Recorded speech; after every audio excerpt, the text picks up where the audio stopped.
Welcome to my YouTube channel. এতিয়া বৰ্তমান মই উঠিলোঁ 8টামান বজাতে উঠিলোঁ, ভিডিঅ'টো বনালোঁ মই এতিয়া। এবাৰ ৰাতিৰ গুৱাহাটীখন দেখাই দিওঁ।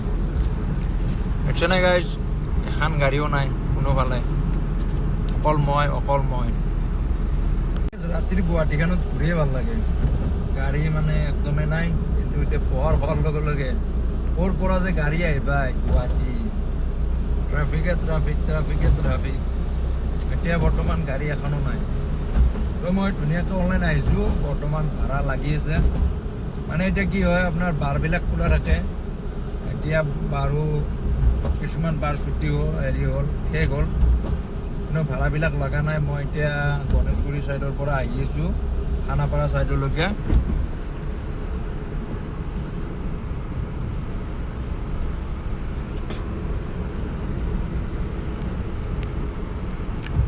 দেখছেনে গাইজ, গুৱাহাটীখন পুৰা খালী হৈ থাকে ৰাতিটো।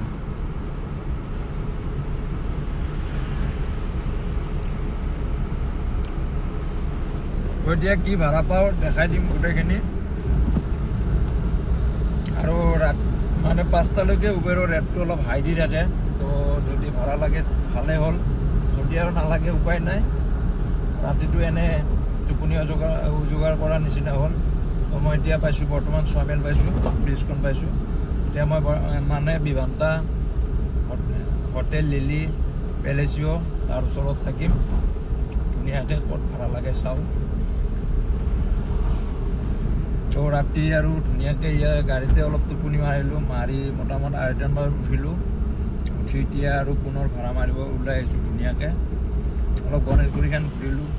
মানে গণেশগুৰিত যিটো চলি থাকে, মানে এইবিলাক আৰু দেখাব মন নাযায়, ব্লগত ভাল নালাগে, যিহেতু বস্তুবিলাক অলপ পাৰ্চনেলি হয়। তাৰ কাৰণে বিশেষ আৰু ভিডিঅ' বনোৱা নাই এইবিলাক।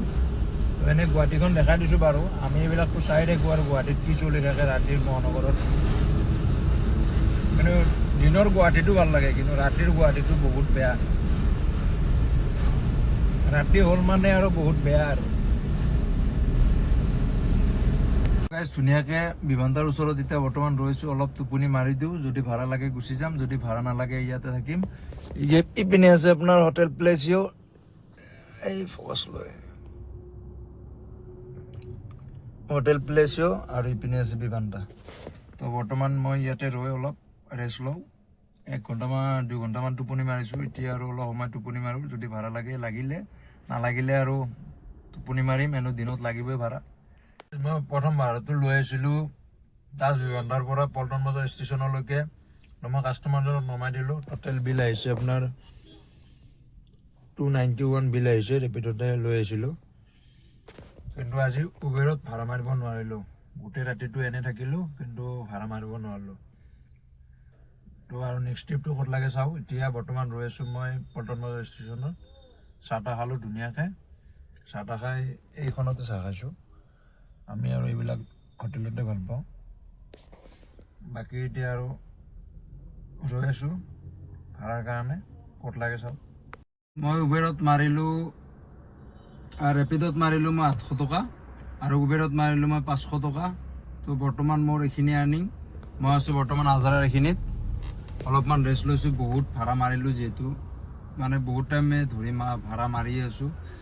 তো অলপ ৰেষ্ট লৈ ধুনীয়াকৈ আৰু অলপ পাৰিলে চাহ তাহ খাই লৈ পিছত ভাত খাম। ভাত খাই ধুনীয়াকৈ আৰু ৰাইডত লগ পাইছোঁ। এতিয়া বৰ্তমান অলপ সময় ৰৈ দিম আৰু ইয়াতে। এইফালে জুবিনদাৰ সমাধিস্থলী, বহুত দুখেই লাগে ভাবিলে। আৰু এইফালে মই ধুনীয়াকৈ চাহ খাই জুবিন ক্ষেত্ৰৰ ওচৰত এনেকৈ ৰৈ আছোঁ নেক্সট ট্ৰিপৰ কাৰণে। তো গাইজ, মই ৰৈ থাকোঁতে এনেকৈ 2টা ইণ্টাৰচিটি ভাড়া লাগিল। এটা আপোনাৰ চায়েন্স চিটিলৈকে লাগিছিল, কিন্তু চায়েন্স চিটি বন্ধ থাকিল। তাৰপিছত মই নমাই দিলোঁ আপোনাৰ জুবিন ক্ষেত্ৰ, কৈছোঁ জুবিন ক্ষেত্ৰ চাম। তাৰপিছত মই জুবিন ক্ষেত্ৰত নমাই দিলোঁ। তাৰপিছত জুবিন ক্ষেত্ৰৰ পৰা এটা মোৰ ভাড়া লাগিল উজান বজাৰ পাৰ্কখনলৈকে। তো সেইটো ভাড়াত আহিল মোৰ 800 টকা। তো কাষ্টমাৰজনে মোক 900 টকা পে'মেণ্ট কৰিলে, আৰু যিটো ভাড়া আহিছিলে সেইটো ভাড়া আপোনাৰ 600 টকা আহিছিলে। তো টোটেল মই 1500 টকা এনেকৈ মানে বৰ্তমানলৈকে মোৰ এতিয়ালৈকে 3,000 টকা আৰ্নিং হৈছে। তো নেক্সট ট্ৰিপৰ কাৰণে ৰৈ আছোঁ উজান বজাৰত। এতিয়া বৰ্তমান মই সোমাই দিছোঁ নতুন এয়াৰপৰ্টত। আপোনাৰ যিটো হেৰি ইণ্টাৰনেশ্যনেল এয়াৰপৰ্টখন আমাৰ আদানীয়ে বনাইছে ন, লোকপ্ৰিয় গোপীনাথ বৰদলৈ। এই ভিতৰৰ ভাগটো লুকছটো আপোনালোকে চাই লওক। মই ইয়াতে আৰু বেছি আৰু কথা কৈ নাথাকোঁ, আপোনালোকে চাই লওক ভিতৰ খণ্ডটো। মানে এনেকুৱা লাক্সাৰী বনাইছে, কি ক'ম আৰু, এনেকুৱা লাক্সাৰী বনাইছে, ভাল লাগিছে। মানে যে আমাৰ গুৱাহাটীত যে ইমান ধুনীয়া এটা এয়াৰপৰ্ট পাইছোঁ, মানে দিল্লী মুম্বাইৰ নিচিনা মানে এয়াৰপৰ্টটো বনাইছে। আপোনালোকে চাই লওক, মই আৰু ইমান আৰু কৈ নাথাকোঁ, ভালকৈ ভিতৰ খণ্ড আপোনালোকে চাই লওক। মোৰ মানে কাষ্টমাৰ আছিলে ইয়াত নমোৱাৰ কাৰণে, তো নমাই ধুনীয়াকৈ মই আহি আছোঁ আৰু এতিয়া মানে বেক টু হোম, মই ঘৰলৈকে গুচি যাম। তাৰপিছত চিধা মোৰ এয়াৰপৰ্টৰ পৰা আকৌ এটা মানে মালিগাঁওলৈকে মোৰ এটা ভাড়া লাগিছিলে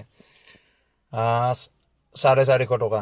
তো এনেকৈ মই ভাড়াটো লৈ ধুনীয়াকৈ এয়াৰপৰ্টটো বাই বাই দি মই ঘৰলৈ গুচি আহিলোঁ। তো উবেৰত মাৰিলোঁ মই 2400 টকা, তাৰপিছত ৰেপিডত মাৰিলোঁ মই 1400 টকা, আৰু অফলাইন মাৰিলোঁ 500 টকা। এনেকৈ মোৰ 4500 টকা মই আৰ্নিং কৰিলোঁ কালি টোটেল। তো আজিলৈ বাই বাই, আৰু নেক্সট ব্লগত লগ পাম। আজি কি বুলি কয়, মই 19 তাৰিখে যোৱা নহ'ব, কাৰণ মই চুলি তাৰিখখিনি কাটি ল'ম, অলপ হেৰি প্ৰব্লেম আছে। আৰু বাকী মই হেৰি তাৰিখে ঈদৰ আগা দিনা মই গাড়ী চলাম, কিমানখিনি আৰ্নিং কৰিব পাৰোঁ দেখাই দিম তাতে। মানে কি হয়, ৰজাৰ ঈদটো মানে ধৰিব নোৱাৰি।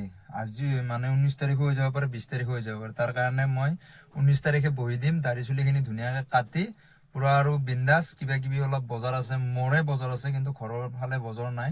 ঘৰৰ সকলোৱে কৰিছে, কিন্তু মোৰ অলপমান বজাৰ আছে। তো মই বজাৰখিনি কৰি 19 তাৰিখে চুলি দাড়িখিনি অল এভৰিথিং কাটি মানে মই পুৰা ৰেষ্টত থাকিম, আৰু গাড়ী চাড়ী ধুই পুৰা ক্লিয়াৰ কৰি থৈ দিম। কাৰণ ঈদটো হৈ যাব পাৰে, এইটো ঈদৰ কোনো গেৰেণ্টি নাই তাৰিখৰ। তো আজিলৈ বাই বাই, আৰু নেক্সট ব্লগত লগ পাম। মই টোটেল আৰ্নিং কৰিলোঁ মানে 4500 টকা।